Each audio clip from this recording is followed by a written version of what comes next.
no matter what ethnicity you are, you're ultimately Chinese nationals. So that's the way they try to brainwash the people.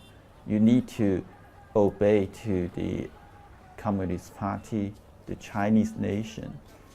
That's the ultimate goal of the Chinese government. Another witness also said that before every meal, they have to say Xi Jinping, long live Xi Jinping. So if you don't say long live Xi Jinping, that you will not be allowed to have the meal.